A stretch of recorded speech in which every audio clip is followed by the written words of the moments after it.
हे मित्र, भय मनुष्य का सबसे बड़ा बंधन है। यह बाहर से नहीं आता, यह भीतर से पैदा होता है। डर हमेशा भविष्य से जुड़ा होता है।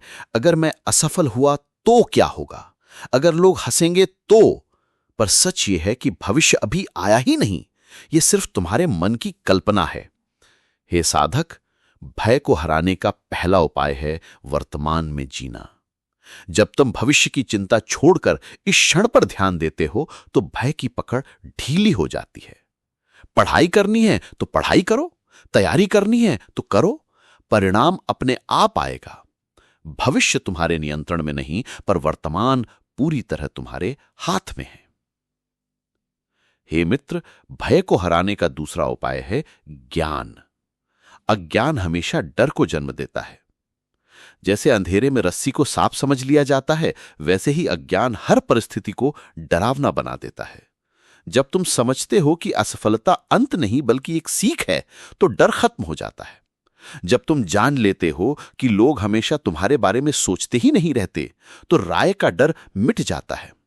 ज्ञान का प्रकाश भय के अंधेरे को नष्ट कर देता है।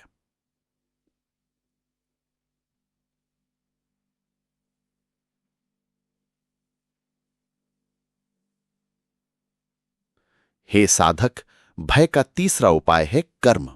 जितना ज्यादा तुम सोचते हो उतना डर बढ़ता है, लेकिन जैसे ही तुम पहला कदम उठाते हो तुम्हें दिखता है कि डर उतना बड़ा था ही नहीं। एक्शन ही डर का असली इलाज है। करते रहो, डरते नहीं। हे मित्र, भय को हराने का चौथा उपाय है श्रद्धा और भरोसा। जब जीवन कठिन लगे तो भरोसा रखो कि तुम अकेले नहीं हो। भरोसा रखो कि हर अनुभव तुम्हें मजबूत बना रहा है, और भरोसा रखो कि तुम वही पा सकते हो जिसके लिए तुम पूरे साहस से प्रयास करते हो। जिस दिन तुम भरोसा कर लेते हो उसी दिन भय छोटा हो जाता है। हे साधक, याद रखो, भय केवल मन का भ्रम है। वर्तमान पर ध्यान दो, परिणाम अपने आप सही होंगे।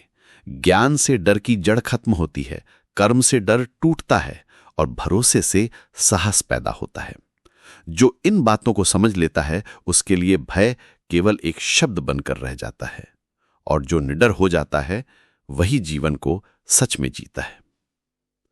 हे मित्र, याद रखो, भय केवल मन का भ्रम है। अगर यह संदेश तुम्हें उपयोगी लगा हो तो इसे लाइक और शेयर करो, और अगर तुम्हारे मन में कोई प्रश्न या समस्या है तो कमेंट में लिखो। हम कृष्ण की वाणी के माध्यम से उसका समाधान जरूर निकालेंगे। ऐसे ही और मार्गदर्शन के लिए चैनल को सब्सक्राइब करना मत भूलो। जय श्री कृष्ण।